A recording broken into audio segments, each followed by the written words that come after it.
Morning, Anla. Morning, viewers. Sir പതിവ് പോലെ തന്നെ ഇപ്പോൾ ആഗോള ആഭ്യന്തര വിപണികളിലേക്ക് നോക്കുകയാണെങ്കിൽ സാന്താക്ലോസ് റാലി തുടരുന്നു എന്ന് തന്നെ പറയേണ്ടിയിരിക്കുന്നു. പ്രത്യേകിച്ചും US വിപണികളിലേക്ക് വരുമ്പോൾ പ്രത്യേകിച്ച് നിർണായകമായിട്ടുള്ള ഡേറ്റുകളൊന്നും വരാത്ത സാഹചര്യത്തിൽ പോലും ഒരു റെക്കോർഡ് ക്ലോസിങ്ങിന് അരികെയാണ് മൂന്ന് സൂചികളും ക്ലോസ് ചെയ്തിരിക്കുന്നത്. ഡൗ ജോൺസിലേക്ക് വരുമ്പോൾ 37,000 എന്നൊരു റേഞ്ച് നിലനിർത്താനും 37,656 എന്നൊരു റേഞ്ച് നിലനിർത്തി ആ ഒരു റേഞ്ചിലാണ് ക്ലോസ് ചെയ്തിട്ടുണ്ടായിരുന്നത്. S&P ആണെങ്കിലും 2022 ജനുവരിക്ക് ശേഷമുള്ള ഏറ്റവും മികച്ചൊരു ജനുവരിയിലെ ക്ലോസിങ്ങിന് വളരെ അടുത്തായിട്ടാണ് 0.3% മാത്രം ഒരു റെക്കോർഡ് ക്ലോസിങ്ങിന് കുറവിലാണ് ഇന്നലെ വ്യാപാരം അവസാനിപ്പിച്ചിരിക്കുന്നത്. 4,781.58 എന്ന റേഞ്ചിലും. നാസ്ഡാക്കിലേക്ക് വരുമ്പോഴും 15,000 എന്നൊരു റേഞ്ച് നിലനിർത്തിക്കൊണ്ട് 15,099.18 എന്നൊരു റേഞ്ചിലാണ് വ്യാപാരം അവസാനിപ്പിച്ചിരിക്കുന്നത്. അതായത് ഈ ഒരു ബുള്ളിഷ് ട്രെൻഡ് കണ്ടിന്യൂ ചെയ്യുന്നു എന്നൊരു സൂചനയാണോ നമുക്ക് US വിപണിയിൽ നിന്ന് ലഭിക്കുന്നത്? തീർച്ചയായിട്ടും അല്ല. സോ ഇന്നലെ നമ്മൾ വീണ്ടും 4ാമത്തെ കൺസിക്യൂട്ടീവ് ഡേ ആയിരുന്നു നമ്മൾ ഡൗ ജോൺസ് ഇൻഡെക്സിൽ ഒരു പോസിറ്റീവ് ക്ലോസ് കാണാൻ ഇടയായത്. And Dow Jones is closing at a record all time high. So Dow Jones ഇൻഡെക്സിന്റെ കേസിൽ നമ്മുടെ അടുത്ത മേജർ ടാർഗറ്റ് 38,000 പോയിന്റ്, അതിനെ തുടർന്ന് 38,200 പോയിന്റും ആയിരിക്കും നമ്മൾ ശ്രദ്ധിച്ചിരിക്കേണ്ടത്. ഈ ഒരു ഓൺഗോയിങ് ബുള്ളിഷ് ട്രെൻഡ് വഴിമാറി തിരിച്ച് ബെയറിഷ്നെസ്സിലോട്ട് മാറണമെങ്കിൽ ഈ ഒരു ഇൻഡെക്സ് 37,000 പോയിന്റിന്റെ സപ്പോർട്ട് ബ്രേക്ക് ചെയ്യണം. ഉടനടി അത് നടക്കുമെന്ന് എനിക്ക് തോന്നുന്നില്ല. So we have got to be continue to be very very bullish on the market. Nasdaq ഇൻഡെക്സിന്റെ കേസ് എടുക്കുമ്പോഴേക്കും same pattern, same outlook, extremely bullish close ആയിരുന്നു ഇന്നലെ.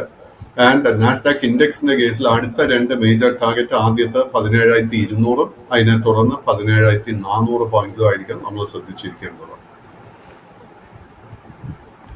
സർ, കമ്മോഡിറ്റി മാർക്കറ്റിലേക്ക് വരുമ്പോൾ ക്രൂഡിൽ വീണ്ടും നേരിയൊരു ഇടിവാണ് കഴിഞ്ഞ ദിവസങ്ങളിലൊക്കെ നമുക്ക് ദൃശ്യമായിട്ടുണ്ടായിരുന്നത്. അതായത് ഇന്നലെ ഒരു 80 എന്നൊരു റേഞ്ചിൽ ബ്രെൻഡ് കൂടെ 80 എന്നൊരു റേഞ്ചിൽ എത്തിയിരുന്നു. വീണ്ടും ഒരു നേരിയൊരു ഇടിവാണ് രേഖപ്പെടുത്തിയിരിക്കുന്നത്. നിലവിൽ 0.1% വളരെ ഫ്ലാറ്റ് നോട്ടിൽ ബാരലിന് 79.62 എന്നൊരു റേഞ്ചിലാണ് ഇപ്പോൾ വ്യാപാരം മുന്നോട്ട് കൊണ്ടുപോകുന്നത്. WTIയിലേക്ക് വരുമ്പോഴും ഏകദേശം സമാനമായൊരു സ്ഥിതിയാണ്. ബാരലിന് 74.14 എന്നൊരു റേഞ്ചിലാണ് ഇപ്പോൾ വ്യാപാരം മുന്നോട്ട് കൊണ്ടുപോകുന്നത്. ക്രൂഡിനെ സംബന്ധിച്ച് സാറിൻ്റെ ഒരു വിലയിരുത്തൽ എന്താണ്? പ്രത്യേകിച്ചും ഇന്നലെ ഒരു 3% വരെ ഇന്നലത്തെ ഒരു ട്രേഡിങ്ങിൽ ക്രൂഡിന് ഉയരാൻ സാധിച്ചിട്ടുണ്ടായിരുന്നു. പിന്നീടാണ് ഇത്തരത്തിലൊരു നേരിയൊരു ഇടിവും രേഖപ്പെടുത്തിയിട്ടുണ്ടായത്. ക്രൂഡിനെ സംബന്ധിച്ച് സാറിൻ്റെ ഒരു ലോങ് ടേം വ്യൂ എന്താണ്? ക്രൂഡിന്റെ long term trend continues to be എങ്കിൽ പോലും ഡിസംബർ 13 ആയിരുന്നു നമുക്ക് ക്രൂഡിന്റെ കേസിൽ ഒരു ബോട്ടം കാണാൻ സാധിച്ചത്. അതിനെ തുടർന്ന് ഓൾമോസ്റ്റ് തുടർച്ചയായിട്ട് നമ്മൾ 12-13 ദിവസമായിട്ട് ഗ്രാജുവൽ ആയിട്ട് ക്രൂഡിന്റെ കേസിൽ we have seen a recovery. Short term ട്രെൻഡും നിലവിൽ ബെയറിഷായി തന്നെ തുടരുന്നു. ബട്ട് നമ്മളിപ്പോൾ ലൈറ്റ് ക്രൂഡിന്റെ കേസ് എടുത്തു കഴിഞ്ഞാൽ ലൈറ്റ് ക്രൂഡിൽ വളരെ നല്ലൊരു ബുള്ളിഷ് സെറ്റപ്പ് ഫോം ചെയ്തു വരുന്നുണ്ട്. നമ്മൾ വരും സെഷൻസിൽ $77 റെസിസ്റ്റൻസ് ആയിരിക്കും ശ്രദ്ധിക്കേണ്ടത്. $77 മുകളിൽ ലൈറ്റ് സ്വീറ്റ് ക്രൂഡിന് ക്ലോസ് ചെയ്യാൻ സാധിച്ചു കഴിഞ്ഞാൽ short term trend will become bullish. അങ്ങനെ ആ ഷോർട്ട് ടേം ബുള്ളിഷ്നെസ് വന്നു കഴിഞ്ഞാൽ പിന്നെ നമ്മൾ ക്രൂഡിന്റെ കേസിൽ ഒരു ഷോർട്ട് പൊസിഷനും മെയിൻറ്റെയിൻ ചെയ്യരുത്. $77 റെസിസ്റ്റൻസ് ബ്രേക്ക് ചെയ്ത് അടുത്ത റെസിസ്റ്റൻസ് $81 $81 റെസിസ്റ്റൻസ് ബ്രേക്ക് ചെയ്യപ്പെട്ടാൽ long term trend will also become bullish. Crude ഒരു ബെയറിഷ് ട്രെൻഡ് തുടരുമ്പോൾ പോലും ഗോൾഡിലേക്ക് വരുമ്പോൾ തുടർച്ചയായിട്ടൊരു ബുള്ളിഷ് മൊമെന്റം തന്നെയാണ് കാണുന്നത്. ഇപ്പോൾ ഏകദേശം $2,100 എന്നൊരു നിലവാരത്തിനരികെ, കൃത്യമായി പറഞ്ഞാൽ 2,097.9 എന്നൊരു റേഞ്ചിലാണ് ഗോൾഡിൽ വ്യാപാരം ഇപ്പോൾ പുരോഗമിച്ചു കൊണ്ടിരിക്കുന്നത്. 0.23% നേട്ടത്തിൽ ഗോൾഡിൽ ഒരു നിക്ഷേപകൻ സ്വീകരിക്കേണ്ട നിലപാട് എന്താണ്? So gold in the short and long term continues to be very very bullish. ഒരു വീക്ക്നെസ്സും at the moment കാണാൻ സാധിക്കുന്നില്ല. എങ്കിൽ പോലും സ്വർണത്തിലെ പുതിയൊരു ലോങ് പൊസിഷൻ ഈ ഹൈ ലെവൽസിൽ എടുക്കുന്നത് നോട്ട് അഡ്വൈസബിൾ. സ്വർണത്തിന്റെ കേസിൽ നമ്മുടെ കൈവശം ഓൾറെഡി ഒരു ലോങ് പൊസിഷൻ ഉണ്ടെങ്കിൽ നമ്മൾ ശ്രദ്ധിച്ചിരിക്കേണ്ട ഒരു മേജർ റെസിസ്റ്റൻസ് $2,059 ആയിരിക്കണം. $2,152 ആയിരിക്കും, $2,152. അതായിരുന്നു കഴിഞ്ഞ ദിവസം ഗോൾഡിൽ നമുക്ക് കാണാനിടയായ all time high. So that's the major resistance. അതേസമയം നമ്മുടെ കയ്യിൽ ഓൾറെഡി ലോങ് പൊസിഷൻ ഉണ്ടെങ്കിൽ $255 സപ്പോർട്ടായിട്ട് മെയിൻറ്റെയിൻ ചെയ്യുക. സാർ അതിനോടൊപ്പം തന്നെ ഡോളർ ഇൻഡെക്സിലേക്കുള്ള സാറിൻ്റെ ഒരു വ്യൂ അറിയാൻ ആഗ്രഹിക്കുന്നു. ഡോളർ ഇപ്പോൾ ഏകദേശം ഒരു 5 മാസത്തെ താഴ്ന്ന നിലയിൽ 100 എന്നൊരു നിലവാരത്തിലേക്ക് എത്തി, 101 എന്നൊരു റേഞ്ചും കൈവിട്ട് 100 എന്നൊരു നിലവാരത്തിലേക്ക് ഡോളർ ഇൻഡെക്സ് എത്തിയിട്ടുണ്ട്. ഡോളർ ഇൻഡെക്സിനെ സംബന്ധിച്ച് സാറിൻ്റെ ഒരു ലോങ് ടേം വ്യൂ എന്താണ്? So dollar index actually September മാസത്തിൽ 107 പോയിന്റ് എത്തിയതിനു ശേഷം തുടർച്ചയായിട്ട് നമുക്ക് ഡോളറിൽ വീക്ക്നെസ് കാണാൻ സാധിക്കുന്നത്. Long term and short term trend continues to be very, very bearish. So dollar index ന്റെ ഒരു മേജർ സപ്പോർട്ട് നമുക്ക് കാണാൻ സാധിക്കുന്നത് ഇറ്റ് ഇസ് അറൌണ്ട് 99.50. എൻ്റെ ഒരു ഒപ്പീനിയനിൽ I think we are heading towards 99.50. ആ ഒരു ലെവൽ എത്തുമ്പോൾ നമുക്ക് കാണാൻ സാധിക്കും whether support will come or not. അപ്പോൾ ഈ ഒരു സാഹചര്യത്തിൽ നമ്മൾ എന്ത് സ്ട്രാറ്റജി എടുക്കണമെന്ന് വെച്ച് കഴിഞ്ഞാൽ അമേരിക്കൻ ഡോളറിൽ പൂർണ്ണമായിട്ട് ലോങ് പൊസിഷൻസ് അവോയ്ഡ് ചെയ്യുക. ലോങ് പൊസിഷൻസ് ഓൾറെഡി നമ്മുടെ കൈവശം ഉണ്ടെങ്കിൽ ആ പൊസിഷൻസ് റെഡ്യൂസ് ചെയ്യാൻ ശ്രമിക്കുക. സർ, ആഭ്യന്തര വിപണിയിലേക്ക് വരുമ്പോൾ സർ ഇന്നലെ നമ്മുടെ ഡേ ഫോർത്തിൽ സൂചിപ്പിച്ചിട്ടുണ്ടായിരുന്നു വീണ്ടും ഒരു റെക്കോർഡ് ഹൈ സൃഷ്ടിക്കാൻ നിഫ്റ്റിക്ക് സാധിക്കുമെന്ന്. ഏകദേശം സാറിൻ്റെ വാക്കുകൾ ശരിക്കും യാഥാർത്ഥ്യവൽക്കരിക്കുക തന്നെയാണ് ഇന്നലെ നിഫ്റ്റിയിൽ നമ്മൾ കാണുകയും ചെയ്തത്. നിഫ്റ്റിയിലേക്ക് വരുമ്പോൾ 21,654.75 എന്ന നിലവാരത്തിൽ 1% നേട്ടത്തിലാണ് വ്യാപാരം അവസാനിപ്പിച്ചിരിക്കുന്നത്. 21,600 എന്നൊരു റേഞ്ച് മറികടന്നു എന്ന് മാത്രമല്ല, ക്ലോസിംഗിൽ ആ ഒരു നിലവാരം നിലനിർത്താനും നിഫ്റ്റിക്ക് സാധിച്ചിട്ടുണ്ടായിരുന്നു. എന്നാൽ ഇൻട്രാഡേ ലോയിലേക്ക് നോക്കുമ്പോൾ 21,495 എന്നൊരു 95.8 എന്നൊരു റേഞ്ചുമാണ് രേഖപ്പെടുത്തിയിരിക്കുന്നത്. അതായത് ഹൈസും ലോസും തമ്മിൽ കാര്യമായിട്ടൊരു ഡിഫറൻസ് ഉണ്ട്. അതിനോടൊപ്പം തന്നെ ചോദിക്കുന്നത് ഈ ഇന്ത്യ വിക്സ് സൂചികയിലും ഏകദേശം 2-3 മാസങ്ങളിൽ ഏറ്റവും ഒരു ഉയർന്ന നിരക്കിലേക്ക് ഇന്നലെ ഇന്ത്യ വിക്സ് സൂചികയും എത്തിയിട്ടുണ്ട്. വോളറ്റിലിറ്റി വിപണിയിൽ കൂടുന്നു എന്നൊരു സൂചന തന്നെയാണ് നൽകുന്നത്. ഈ ഒരു സാഹചര്യത്തിൽ ഇന്ന് നിഫ്റ്റിയെ സംബന്ധിച്ച് സാറിൻ്റെ എക്സ്പെക്ടേഷൻസ് എന്തൊക്കെയാണ്? നിഫ്റ്റിയുടെ കാഴ്ചപ്പാട് continues to be very very bullish. So എങ്കിൽ പോലും ഫ്രം ടുഡേ ഓൺവേർഡ്സ് നമുക്ക് മാർക്കറ്റിൽ കാര്യമായിട്ടൊരു പുതിയ ലോങ് പൊസിഷൻ എടുക്കാനുള്ള അവസരങ്ങൾ, ലോ റിസ്ക് ഓപ്പർച്യൂണിറ്റി വളരെ വളരെ കുറവായിട്ടാണ് കാണുന്നത്. അപ്പോൾ നമ്മൾ എന്ത് സ്ട്രാറ്റജി എടുക്കണമെന്ന് വെച്ച് കഴിഞ്ഞാൽ നമ്മുടെ കൈവശം ഓൾറെഡി ലോങ് പൊസിഷൻസ് ഉണ്ടെങ്കിൽ അത് പ്രോ ആക്റ്റീവായിട്ട് മാനേജ് ചെയ്യാൻ ശ്രമിക്കുക. ആൻഡ് പുതിയ ലോങ് പൊസിഷൻ എടുക്കാൻ ആഗ്രഹിക്കുന്നുണ്ടെങ്കിൽ വളരെ കെയർഫുൾ ആയിട്ട് വേണം എടുക്കാൻ. അധികം കാര്യമായിട്ട് ലിക്വിഡിറ്റി ഇല്ലാത്ത small and mid cap stock പൂർണ്ണമായിട്ട് അവോയ്ഡ് ചെയ്യുക. കാര്യം മാർക്കറ്റിൽ ഒരു പ്രോഫിറ്റ് ടേക്കിംഗ് വന്ന് തുടങ്ങിയാൽ ആ സെക്ടർ, ആ ഒരു സെഗ്മെന്റ് ഓഫ് സ്റ്റോക്സിലേക്ക് ഏറ്റവും വലിയ പ്രോബ്ലംസ് ഫേസ് ചെയ്യാൻ പോകുന്നത്. നിഫ്റ്റി 50യുടെ കേസിൽ അടുത്ത മേജർ ഒരു ടാർഗറ്റ് നമുക്ക് സെറ്റ് ചെയ്യാവുന്നത് ഇറ്റ് ഇസ് 22,000 പോയിന്റ്സ്. അതായത് കറന്റ് ലെവൽസിൽ നിന്നും നിഫ്റ്റി 50ക്ക് ഓൾമോസ്റ്റ് ഒരു 300-350 പോയിന്റിന്റെ നേട്ടം കൂടെ നൽകാൻ ചാൻസസ് ഉണ്ട്. At the same time, നമ്മൾ സപ്പോർട്ടായിട്ട് മെയിൻറ്റെയിൻ ചെയ്യേണ്ട ഒരു ലെവൽ വിൽ ബി 20,900 പോയിന്റ്സ്. 20,900 പോയിന്റിന്റെ സപ്പോർട്ട് ബ്രേക്ക് ചെയ്യപ്പെട്ടാൽ short term trend will turn bearish. ഇന്നലെ നിഫ്റ്റിക്ക് വളരെയധികം സപ്പോർട്ട് നൽകിയ സൂചികൾ എന്ന് പറയുന്ന ബാങ്കിങ് മേഖലയിൽ നിന്ന് തന്നെയാണ്. നിഫ്റ്റി ബാങ്കിനെ സംബന്ധിച്ച് പറയുകയാണെങ്കിൽ 48,000 ഡിസംബർ 15 ശേഷം 48,000 എന്നൊരു റേഞ്ച് നിലനിർത്തിക്കൊണ്ട് ക്ലോസ് ചെയ്യാനും നിഫ്റ്റി ബാങ്കിന് സാധിച്ചിട്ടുണ്ടായിരുന്നു. ഇന്നലെ ക്ലോസിംഗ് നിലവാരം 48,282.2 എന്ന നിലവാരത്തിൽ 1.17% നേട്ടത്തിലാണ് വ്യാപാരം അവസാനിപ്പിച്ചിരിക്കുന്നത്. ഇൻട്രാഡേ ഹൈ നോക്കുകയാണെങ്കിൽ 48,347.65 എന്ന നിലവാരവും ഇൻട്രാഡേ ലോയിലേക്ക് വരുമ്പോൾ 47,806.7 എന്നൊരു റേഞ്ചുമാണ് രേഖപ്പെടുത്തിയിട്ടുണ്ടായിരുന്നത്. നിഫ്റ്റി ബാങ്കിനെ സംബന്ധിച്ചിട്ട് സാറിൻ്റെ ഒരു വിലയിരുത്തൽ എന്താണ്? ഇന്ന് ഈ ഒരു സൂചികയിൽ നിക്ഷേപകർ സ്വീകരിക്കേണ്ട നിലപാടുകൾ എന്തൊക്കെയാണ്? So same view like the Nifty 50 undertone വളരെ വളരെ ബുള്ളിഷ് ആയിട്ടാണ് കാണുന്നത്. ആൻഡ് നമുക്ക് നിഫ്റ്റി ബാങ്ക് ഇൻഡെക്സിലെ 2 മേജർ ടാർഗറ്റ്സ് നമ്മുടെ മുന്നിൽ കാണുന്നത്. ആദ്യത്തെ 48,600 പോയിന്റും ആ ഒരു ലെവല് ബ്രേക്ക് ചെയ്യാൻ സാധിച്ചു കഴിഞ്ഞാൽ 49,100 പോയിന്റും 49,600 ആൻഡ് ആ ഒരു ലെവല് ബ്രേക്ക് ചെയ്യപ്പെട്ടാൽ 49,100. നൗ നിഫ്റ്റി ബാങ്ക് ഇൻഡെക്സിന്റെ കേസിൽ നമുക്ക് കാണാൻ സാധിക്കുന്ന ഇന്നലെ HDFC ബാങ്കിൽ നല്ല ശക്തമായിട്ടൊരു ബൈയിങ് ഇൻട്രസ്റ്റ് നമുക്ക് കാണാൻ ചാൻസ് ഉണ്ടായിരുന്നു. ബട്ട് HDFC ബാങ്കിന്റെ കേസിൽ നമുക്കൊരു പുതിയ ലോങ് പൊസിഷൻ ഇനി എടുക്കുന്നത് അഡ്വൈസബിൾ അല്ല. കാര്യം എന്താണെന്ന് വെച്ച് കഴിഞ്ഞാൽ HDFC ബാങ്കിന്റെ കേസിൽ 1740, 1760 ആ ഒരു റേഞ്ച് എത്തുമ്പോഴേക്കും you will see A lot of profit taking because there is A lot of resistance. ICICI ബാങ്കിന്റെ കേസിൽ ഇന്നലെ നമുക്ക് ഓൾമോസ്റ്റ് ഒരു 1% നേട്ടം കാണാൻ സാധിച്ചെങ്കിൽ പോലും ICICI ബാങ്കിന്റെ കേസിൽ I still feel that we have got a low risk buying opportunity. ആ ഒരു ഓപ്പർച്യൂണിറ്റി നമ്മൾ അവൈൽ ചെയ്യാൻ ശ്രമിക്കുന്നുണ്ടെങ്കിൽ നമ്മൾ ശ്രദ്ധിച്ചിരിക്കേണ്ട ഒരു മേജർ സപ്പോർട്ട് 980 രൂപയായിരിക്കും. മറ്റൊരു major banking stock is naturally axis bank. And axis ബാങ്കിന്റെ കേസിലും വളരെ ലോ റിസ്ക് ആയിട്ട് ഒരു ബൈങ് അവസരം കാണാൻ സാധിക്കുന്നുണ്ട്. ആക്സിസ് ബാങ്കിന്റെ കേസിൽ നമ്മൾ ലോങ് പൊസിഷൻ എടുക്കാൻ ആഗ്രഹിക്കുന്നുണ്ടെങ്കിൽ 1075 രൂപയായിരിക്കണം നമ്മൾ സപ്പോർട്ടായിട്ട് മെയിൻറ്റെയിൻ ചെയ്യേണ്ടത്.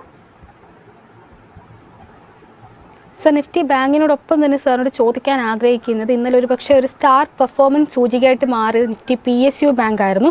2.06% നേട്ടത്തിൽ 5691.6 എന്നൊരു റേഞ്ചിലാണ് വ്യാപാരം അവസാനിപ്പിച്ചിരിക്കുന്നത്. ഇൻട്രാഡേ ഹൈ ആയി രേഖപ്പെടുത്തി 5698.8 എന്ന റേഞ്ചും ഇൻട്രാഡേ ലോ ആയി രേഖപ്പെടുത്തി 5598.85 എന്നൊരു റേഞ്ചുമാണ്. പ്രത്യേകിച്ചും ഇന്നലെ ഇപ്പോൾ നിഫ്റ്റി ബാങ്കിലേക്ക് നോക്കുകയാണ്, ടോപ്പ് ഗെയിനേഴ്സ് ആയിട്ടുള്ളതെല്ലാം തന്നെ ഈ ഒരു പൊതുമേഖലയിൽ പെട്ടിട്ടുള്ള ബാങ്കിങ് ഓഹരികൾ തന്നെയാണ്. അതിൽ ഏറ്റവും എടുത്തു പറയേണ്ടത് പഞ്ചാബ് നാഷണൽ ബാങ്ക്, അതുപോലെ ബാങ്ക് ഓഫ് ബറോഡ തുടങ്ങിയ ഓഹരികളെല്ലാം തന്നെ 3% മുകളിൽ നേട്ടം നിലനിർത്തിക്കൊണ്ടാണ് ക്ലോസിംഗ് നടത്തിയിരിക്കുന്നത്. നിഫ്റ്റി PSU ബാങ്കിനെ സംബന്ധിച്ച് സാറിൻ്റെ ഒരു long term and short term view എന്താണ്? Extremely bullish. ഞാൻ ഓർക്കുന്നു ഇന്നലത്തെ ഇതേ ഫോറത്തിൽ നമ്മൾ PSU ബാങ്ക് സ്റ്റോക്സിനെ കുറിച്ച് സംസാരിച്ചിരുന്നു. And I continue to be very, very bullish on PSU banks. So PSU ബാങ്കിൽ അനിൽ പറഞ്ഞതുപോലെ ഇന്നലെ ഏറ്റവും അധികം നേട്ടം നൽകിയത് it was Bank of Baroda and Punjab National Bank. And Punjab National Bank I think is breaking in to a new 52-week high. So again, നമ്മളൊരു short term ട്രേഡിങ്ങിനാണെങ്കിൽ we can continue to focus on PNB and Bank of Baroda. But ഇന്നലെ കാര്യമായിട്ട് നമുക്ക് നേട്ടം കാണാത്തൊരു major PSU bank ആയിരുന്നു Punjab and Sindh bank, അതുപോലെ തന്നെ central bank, Maharashtra bank etcetera. നമുക്ക് അത്തരം സ്റ്റോക്സിൽ we can continue to focus. And also state bank of ഇന്ത്യയിൽ നമ്മൾ ഇന്നലെ we saw lot of gains, but still I feel there's a lot of potential in SBI. അതിനോടൊപ്പം തന്നെ സാറിന് ചോദിക്കാൻ ആഗ്രഹിക്കുക, ഇന്നലെ സിമെൻറ്റ് മേഖലയിലും നല്ലൊരു ബുള്ളിഷ് മൊമെൻറ്റം നമുക്ക് കാണാൻ സാധിച്ചിട്ടുണ്ടായിരുന്നു. പ്രത്യേകിച്ച് അൾട്രാടെക് പോലെയുള്ള ഹെവി വെയിറ്റ് ആയിട്ടുള്ള ഓഹരികൾ 3 ലക്ഷം എന്നൊരു മാർക്ക് മറികടക്കുകയും അതുപോലെ തന്നെ വലിയ തോതിൽ ഒരു സർവ്വകാല ഉയരത്തിലേക്കൊക്കെ എത്തുകയും ചെയ്തിട്ടുണ്ടായിരുന്നു. പ്രത്യേകിച്ച് നല്ലൊരു കാരണമായിട്ട് പറയുന്നത്, കഴിഞ്ഞ ദിവസം നോമറയുടെ ഒരു റിപ്പോർട്ട് വന്നിട്ടുണ്ടായിരുന്നു. ഇന്ത്യയുടെ സിമെൻറ്റ് മേഖല അടുത്ത വർഷം ആദ്യ പാദത്തിൽ മികച്ച വളർച്ച കൈവരിക്കുമെന്ന്, ഏകദേശം 4% വളർച്ച കൈവരിക്കുമെന്നും, അതുപോലെ തന്നെ അഥവാ ഏതെങ്കിലും തരത്തിലുള്ള ഒരു പ്രതികൂല സാഹചര്യങ്ങൾ ഉണ്ടാവുകയാണെങ്കിൽ പോലും 2025 സാമ്പത്തിക വർഷത്തിന്റെ 2ാം പാദത്തോടു കൂടി മാത്രമേ സിമന്റ് മേഖലയുടെ കമ്പനികളിൽ അവരുടെ പാദപരിധി പ്രതിഫലിക്കുകയുള്ളൂ എന്നാണ് റിപ്പോർട്ട് വന്നിട്ടുണ്ടായിരുന്നത്. അതിനെ തുടർന്ന് ഓഹരിയിൽ വലിയൊരു കുതിപ്പായിരുന്നു രേഖപ്പെടുത്തിയിട്ടുണ്ടായിരുന്നത്. പല ഓഹരികളുടെയും ടാർഗറ്റ് പ്രൈസും വലിയ തോതിൽ ഉയർത്തിയിട്ടുണ്ട്. അത്തരത്തിൽ ഇന്നലെ ഏറ്റവും നല്ലൊരു നേട്ടം നൽകിയൊരു ഓഹരി അംബുജ സിമെന്റ്സ് ആയിരുന്നു. അംബുജ സിമെന്റ്സ് ഇന്നലെ 2.11% നേട്ടത്തിൽ 516 എന്നൊരു റേഞ്ചിലായിരുന്നു വ്യാപാരം അവസാനിപ്പിച്ചിരിക്കുന്നത്. പ്രത്യേകിച്ചും ഇനിയിപ്പോൾ ഇലക്ഷനൊക്കെ വരാനിരിക്കുന്നു, ധാരാളം കൺസ്ട്രക്ഷൻ ആക്ടിവിറ്റീസ് ഉൾപ്പെടെ ഇൻഫ്രാസ്ട്രക്ചർ മേഖലയൊക്കെ നടക്കാനിരിക്കുന്നു. സിമെന്റിന് വളരെയധികം ഡിമാൻഡ് വരാനുള്ള സാധ്യത കൂടി വർദ്ധിക്കുന്ന ഈ ഒരു സാഹചര്യത്തിൽ അംബുജ സിമെന്റ്സുമായി ബന്ധപ്പെട്ട് സാറിൻ്റെ ഒരു ലോങ് ടേം വ്യൂ എന്താണ്? സോ അംബുജ സിമെന്റ്സിൽ നമുക്ക് ബോട്ടം കാണാൻ സാധിച്ചത് നവംബർ മാസത്തിലായിരുന്നു, അറൗണ്ട് 410 രൂപ. ആൻഡ് സിൻസ് ദെൻ നമുക്ക് നല്ലൊരു ഗെയിൻസ് അംബുജയിൽ നിന്നും ലഭിച്ചിട്ടുണ്ട്. അംബുജയ്ക്ക് മേജർ ഒരു സപ്പോർട്ട് കാണുന്നത് 478 രൂപ. ആൻഡ് ഇന്നലെ അംബുജ സിമെന്റ് തുടക്കത്തിൽ തന്നെ gave A gap up opening. Unfortunately എന്താ സംഭവിച്ചതെന്ന് വെച്ച് കഴിഞ്ഞാൽ ആ ഒരു ഇനീഷ്യലി നമ്മൾ കണ്ട ഗെയിൻസ് നിലനിർത്താൻ സാധിച്ചില്ല. അതിനെ തുടർന്ന് ഇന്ന് അംബുജയിൽ ഒരു പുതിയ ലോങ് പൊസിഷൻ എടുക്കുന്നത് നോട്ട് അഡ്വൈസബിൾ. നമ്മുടെ കൈവശം ലോങ് പൊസിഷൻ ഉണ്ടെങ്കിൽ തീർച്ചയായിട്ടും അത് മെയിൻറ്റെയിൻ ചെയ്യാം. I don't see any problem.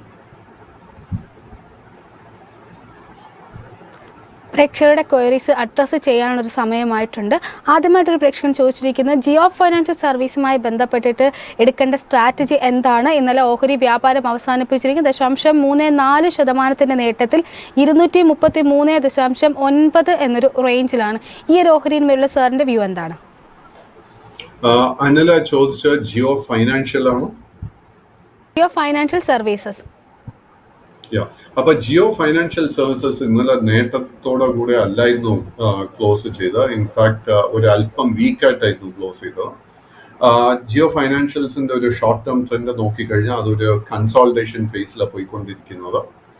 At the moment നമുക്ക് ഈ ഒരു സ്റ്റോക്കിൽ ഒരു നെഗറ്റീവ്നെസ്സോ ഒരു ബെയറിഷ്നെസ്സോ കാണാൻ സാധിക്കുന്നില്ല. എങ്കിൽ പോലും 241 രൂപയുടെ റെസിസ്റ്റൻസ് ബ്രേക്ക് ചെയ്താൽ മാത്രമേ നമുക്കൊരു പുതിയ എൻട്രി ലഭിക്കത്തുള്ളൂ. ആൻഡ് ഓൾറെഡി നമ്മുടെ കൈവശം ലോങ് പൊസിഷൻ ഉണ്ടെങ്കിൽ നമ്മൾ ശ്രദ്ധിച്ചിരിക്കേണ്ട ഒരു മേജർ സപ്പോർട്ട് ഏരിയ 225, 225 രൂപയുടെ സപ്പോർട്ട് ബ്രേക്ക് ചെയ്യപ്പെട്ടാൽ short term trend will turn bearish. Sir, മറ്റൊരു പ്രേക്ഷകൻ ചോദിച്ചിരിക്കുന്നത് ഹിന്ദുസ്ഥാൻ കോപ്പർ ലിമിറ്റഡുമായി ബന്ധപ്പെട്ടുള്ള സാറിൻ്റെ ഒരു വ്യൂ ആണ്. ഇന്നലെ ഓഹരി 1.16% നേട്ടത്തിൽ 235.95 എന്നൊരു റേഞ്ചിലാണ് വ്യാപാരം അവസാനിപ്പിച്ചിരിക്കുന്നത്. ഒരു പുതിയ 50-day ഹൈ ക്രിയേറ്റ് ചെയ്യാനും ഓഹരിക്ക് സാധിച്ചിട്ടുണ്ടായിരുന്നു. 239.45 എന്നൊരു റേഞ്ചായിരുന്നു പുതിയതായിട്ട് സൃഷ്ടിച്ച 50-day ഹൈ. ഈ ഒരു ഹിന്ദുസ്ഥാൻ കോപ്പർ ലിമിറ്റഡുമായി ബന്ധപ്പെട്ടുള്ള സാറിൻ്റെ ഒരു വ്യൂ എന്താണ്? So Hindustan copper long term short term trend ഒക്കെ തന്നെ വളരെ ബുള്ളിഷായി മാറിയിട്ടുണ്ട്. ഒരു വീക്ക്നെസ്സും എനിക്ക് കാണാൻ സാധിക്കുന്നില്ല. ഈ സ്റ്റോക്കിന്റെ കേസിൽ 2 മേജർ ടാർഗറ്റ് സോൺസ് നമ്മൾ ശ്രദ്ധിച്ചിരിക്കേണ്ടത്. ആദ്യത്തെ 280 രൂപ, അതിനെ തുടർന്ന് 320 രൂപ. അൺഫോർച്ചുനേറ്റ്ലി ഈ ഹൈ ലെവൽസിൽ ഒരു പുതിയ ലോങ് പൊസിഷൻ അഡ്വൈസ് ചെയ്യുന്നില്ല. നിലവിൽ already if you have a long position you can maintain. And major സപ്പോർട്ടായിട്ട് നമ്മൾ ശ്രദ്ധിച്ചിരിക്കേണ്ടത് 217 രൂപയായിരിക്കണം. സർ, മറ്റൊരു പ്രേക്ഷകൻ ചോദിച്ചിരിക്കും, ഇത്രയും പുള്ളിഷ് ട്രെൻഡിൽ തുടർന്ന ഒരു വിപണിയിൽ ഒരു ലോ റിസ്കിൽ എടുക്കാൻ സാധ്യതയുള്ള ഏതെങ്കിലും ഓഹരികൾ ഉണ്ടോ എന്നാണ് ചോദിച്ചിരിക്കുന്നത്. സർ, ഈ ഒരു ബുള്ളിഷ് ട്രെൻഡിൽ തുടരുമ്പോൾ ലോ റിസ്കിൽ എൻട്രി എടുക്കാൻ സാധിക്കുന്ന ഏതെങ്കിലും ഓഹരികൾ ഉണ്ടോ എന്നാണ് ചോദിച്ചിരിക്കുന്നത്. അൺഫോർച്ചുനേറ്റ്ലി അവസരങ്ങളുണ്ട്, ബട്ട് നോട്ട് ടു മെനി. ഞാൻ ചില വളരെ സെലക്റ്റീവായിട്ട് ചില സ്റ്റോക്സ് ശ്രദ്ധയിലോട്ട് കൊണ്ടുവരാം. First one is naturally Punjab and Sindh bank. So നമ്മൾ നേരത്തെ ഇന്ന് സംസാരിച്ചപ്പോൾ PSU ബാങ്ക് ഇൻഡെക്സിനെ കുറിച്ച് സംസാരിച്ചിരുന്നു. സോ PSU ബാങ്ക് ഇൻഡെക്സ് അത്രയും മികച്ച നേട്ടം നൽകിയപ്പോൾ പോലും Punjab and Sindh bank participate ചെയ്തിട്ടില്ല. പഞ്ചാബ് ആൻഡ് സിന്ധ് ബാങ്കിന്റെ കേസിൽ നമ്മൾ ശ്രദ്ധിച്ചിരിക്കേണ്ട ഒരു റെസിസ്റ്റൻസിൽ 45 രൂപ 50 പൈസ. ഈ ഒരു റെസിസ്റ്റൻസ് ബ്രേക്ക് ചെയ്യാൻ സാധിച്ചു കഴിഞ്ഞാൽ we will again see a lot of bullishness. Disclosure, എനിക്ക് ഈ സ്റ്റോക്കിൽ ഒരു പേഴ്സണലി ഒരു ലോങ് പൊസിഷൻ ഉണ്ട്. വേറൊരു സ്റ്റോക്കിൽ I have got A long position is new India assurance company. New India assurance company November മാസത്തിൽ 260 രൂപ എത്തിയതിനു ശേഷം it has been undergoing consultation. ഈ സ്റ്റോക്കിൽ നമ്മൾ ശ്രദ്ധിച്ചിരിക്കേണ്ട ഒരു റെസിസ്റ്റൻസ് ലെവൽ 223 രൂപ. ഇന്നല്ലെങ്കിൽ അടുത്ത ട്രേഡിംഗ് സെഷനിൽ ഈ ഒരു റെസിസ്റ്റൻസ് ബ്രേക്ക് ചെയ്യപ്പെട്ടാൽ I think we will get a low risk buying opportunity. നമ്മൾ ഇപ്പോൾ തന്നെ സംസാരിച്ച മറ്റൊരു സ്റ്റോക്ക് ആയിരുന്നു ജിയോ ഫൈനാൻഷ്യൽ. സോ ജിയോ ഫൈനാൻഷ്യലിന് 242 രൂപയുടെ റെസിസ്റ്റൻസ് ബ്രേക്ക് ചെയ്യാൻ സാധിച്ചാൽ we will get a low risk buying opportunity. Sir, മറ്റൊരു പ്രശ്നം ചോദിച്ചിരിക്കുന്നത് APL അപ്പോളോയുമായി ബന്ധപ്പെട്ടുള്ള സാറിൻ്റെ ഒരു വ്യൂ ആണ്.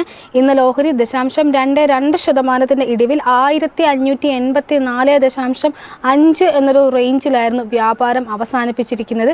ഈ ഒരു ഓഹരിയിൽ ഇന്ന് എടുക്കേണ്ട അല്ലെങ്കിൽ ഇന്ന് ഒരു ലോങ് ടേമിൽ എടുക്കേണ്ട സ്ട്രാറ്റജി എന്താണ്? ലോങ് ടേം ട്രെൻഡ് വളരെ ബുള്ളിഷായി തന്നെ തുടരുന്നു. ബട്ട് ഓൾമോസ്റ്റ് ഒരു കഴിഞ്ഞ 4-5 മാസമായിട്ട് ഈ സ്റ്റോക്കിൽ we are seeing a consolidation phase. So at the moment എനിക്ക് ഈ സ്റ്റോക്കിൽ ഒരു എൻട്രിക്ക് ഒരു സാധ്യതയും കാണുന്നില്ല. സ്റ്റോക്കിൽ തിരിച്ച് ബുള്ളിഷ്നെസ് വരുന്നുവെങ്കിൽ സ്റ്റോക്ക് 1680 രൂപയുടെ റെസിസ്റ്റൻസ് ബ്രേക്ക് ചെയ്യണം. മറ്റൊരു പ്രേക്ഷകൻ പേടിഎമ്മുമായി ബന്ധപ്പെട്ടുള്ള സാറിൻ്റെ ഒരു വ്യൂ ആണ് ചോദിച്ചിരിക്കുന്നത്. ഇന്നലെ ഓഹരി 0.51% നേട്ടത്തിൽ 635 എന്നൊരു റേഞ്ചിലായിരുന്നു വ്യാപാരം അവസാനിപ്പിച്ചിരിക്കുന്നത്. പേടിഎമ്മിൽ എടുക്കേണ്ട നിലപാട് എന്താണ് ലോങ് ടേമിലേക്ക് നോക്കുമ്പോൾ? സോ പേടിഎമ്മിന്റെ unfortunately long and short term trend വളരെ ബെയറിഷ് ആയിട്ടാണ് കാണുന്നത്. അറ്റ് ദ മൊമെന്റ് ഈ സ്റ്റോക്കിൽ പൂർണ്ണമായിട്ട് ലോങ് പൊസിഷൻസ് അവോയ്ഡ് ചെയ്യുക. സ്റ്റോക്ക് ഒരു ബോട്ടം ക്രിയേറ്റ് ചെയ്തു എന്ന് നമുക്ക് വിലയിരുത്താൻ സാധിക്കുന്നില്ല. So let us wait and watch. മറ്റൊരു പ്രശ്നം ചോദിച്ചിരിക്കുന്നത് സുസ്ലോണുമായി ബന്ധപ്പെട്ടുള്ള സാറിൻ്റെ ഒരു വ്യൂ ആണ്. ധാരാളം തവണ നമ്മൾ ഡിസ്കസ് ചെയ്തതാണ്. എന്നിരുന്നാൽ പോലും ഇന്നലെ ഇപ്പോൾ ഓഹരിയിലേക്ക് നോക്കുമ്പോൾ 0.41% നേട്ടത്തിൽ 37.05 എന്നൊരു റേഞ്ചിലായിരുന്നു വ്യാപാരം അവസാനിപ്പിച്ചിരിക്കുന്നത്. ഈ ഒരു ഓഹരിയിൽ ലോങ് ടേമിൽ എടുക്കേണ്ട സ്റ്റാൻസ് എന്താണ്? So സുസ്ലോണിന്റെ കേസിൽ it's a turn round stock, small cap stock. But ഒത്തിരി വർഷങ്ങൾ ഫൈനാൻഷ്യൽ പ്രോബ്ലംസ് നേരിട്ടൊരു company. It is on the recovery path. So സുസ്ലോണിന്റെ കേസിൽ നമ്മൾ ഈ വർഷം ഒത്തിരി നേട്ടം കണ്ടു കഴിഞ്ഞു. ആൻഡ് നവംബർ മാസത്തിൽ അറൌണ്ട് 43 രൂപ എത്തിയതിനെ തുടർന്ന് we are seeing a consolidation phase. At the moment നമുക്കൊരു ബൈയിങ് അവസരവും സ്റ്റോക്കിൽ കാണുന്നില്ല. സ്റ്റോക്കിൽ തിരിച്ച് ബുള്ളിഷ്നെസ് വരുന്നെങ്കിൽ സ്റ്റോക്ക് വരും ദിവസങ്ങൾ 40 രൂപ 50 പൈസയുടെ റെസിസ്റ്റൻസ് ബ്രേക്ക് ചെയ്യണം. മറ്റൊരു പ്രേക്ഷകൻ ചോദിച്ചിരിക്കുന്നത് JSW ഇൻഫ്രയുമായി ബന്ധപ്പെട്ടുള്ള സാറിൻ്റെ ഒരു വ്യൂ ആണ്. ഇന്നലെ ഓഹരിയിൽ ശക്തമായിട്ടൊരു കറക്ഷൻ നേരിട്ടിട്ട് 3.67% ഇടിവിൽ 212.8 എന്നൊരു റേഞ്ചിലാണ് വ്യാപാരം അവസാനിപ്പിച്ചിരിക്കുന്നത്. ലോങ് ടേമിലേക്ക് നോക്കുമ്പോൾ ഈ ഒരു ഓഹരിയിൽ എടുക്കേണ്ട സ്റ്റാൻസ് എന്താണ്? സോ JSW ഇൻഫ്ര ഒക്ടോബർ മാസത്തിൽ ലിസ്റ്റ് ചെയ്തതിനെ തുടർന്ന് നല്ല നേട്ടമായിരുന്നു നൽകിയത്. But since beginning of December നമുക്ക് ഈ സ്റ്റോക്കിൽ ഒത്തിരി പ്രോഫിറ്റ് ബുക്കിംഗ് കാണാൻ സാധിക്കുന്നുണ്ട്. അറ്റ് ദ മൊമെന്റ് ഒരു ബൈയിങ് അവസരവും ഈ സ്റ്റോക്കിൽ കാണാൻ സാധിക്കുന്നില്ല. നമ്മൾ കൈവശം ഓൾറെഡി സ്റ്റോക്ക് ഉണ്ടെങ്കിൽ it is more advisable to book your position, especially stock 200 രൂപയുടെ സപ്പോർട്ട് ബ്രേക്ക് ചെയ്താൽ. സർ, അടുത്തതായിട്ട് ഉജ്ജീവൻ ഫൈനാൻഷ്യൽ സർവീസുമായി ബന്ധപ്പെട്ടുള്ള സാറിൻ്റെ ഒരു വ്യൂ ആണ് ചോദിച്ചിരിക്കുന്നത്. സോ ഉജ്ജീവൻ ഫൈനാൻഷ്യൽ സർവീസസ് കഴിഞ്ഞ 4-5 മാസമായിട്ട് ഒരു കൺസോൾട്ടേഷൻ നേരിട്ടുകൊണ്ടിരിക്കുന്നു. Long term trend continues to be very bullish. സ്റ്റോക്കിൽ ശ്രദ്ധിച്ചിരിക്കേണ്ട major support area 520, major resistance ആയിട്ട് നമ്മൾ ശ്രദ്ധിച്ചിരിക്കേണ്ട 605. 605ന്റെ റെസിസ്റ്റൻസ് ബ്രേക്ക് ചെയ്യപ്പെട്ടാൽ നമുക്ക് പുതിയ ലോങ് പൊസിഷൻ കൺസിഡർ ചെയ്യാം. ബട്ട് 520 രൂപയുടെ സപ്പോർട്ട് ബ്രേക്ക് ചെയ്യപ്പെട്ടാൽ ലോങ് പൊസിഷൻസ് അപ്പോൾ തന്നെ ക്ലോസ് ചെയ്യണം. സർ, അടുത്തതായിട്ടൊരു പ്രേക്ഷകൻ ചോദിച്ചിരിക്കുന്നത് LIC ഹൗസിംഗ് ഫിനാൻസുമായി ബന്ധപ്പെട്ടുള്ള സാറിൻ്റെ റിവ്യൂ ആണ്. ഇന്നലെ ഓഹരി 1.93% നേട്ടത്തിൽ 523.7 എന്നൊരു റേഞ്ചിലായിരുന്നു വ്യാപാരം അവസാനിപ്പിച്ചിരിക്കുന്നത്. ഈ ഒരു ഓഹരി ലോങ് ടേമിലേക്ക് എടുക്കേണ്ട നിലപാട് എന്താണ്? വളരെ ബുള്ളിഷ് ട്രെൻഡ് LIC ഹൗസിംഗിൽ കാണുന്നത്. ആൻഡ് ഡിസംബർ മാസത്തിൽ 540 രൂപ എത്തിയതിനെ തുടർന്ന് നമ്മൾ കഴിഞ്ഞ ഒരാഴ്ചയായിട്ട് we are seeing lot of profit taking happening. നല്ലൊരു ബുള്ളിഷ് സെറ്റപ്പ് സ്റ്റോക്കിൽ ഫോം ചെയ്തിട്ടുണ്ട്. ആൻഡ് നമുക്ക് ഒരു ഷോർട്ടർ ടേം ട്രേഡിങ്ങിന് ആഗ്രഹിക്കുന്നുണ്ടെങ്കിൽ നമുക്ക് ശ്രദ്ധിച്ചിരിക്കാവുന്ന ഒരു മേജർ ടാർഗറ്റ് ലെവൽ 560, അതിനെ തുടർന്ന് 570. ഈ സ്റ്റോക്കിൽ നമുക്കൊരു പുതിയ എൻട്രി ലഭിക്കണമെങ്കിൽ സ്റ്റോക്ക് ഇന്ന് 527 രൂപയുടെ റെസിസ്റ്റൻസ് ബ്രേക്ക് ചെയ്യണം.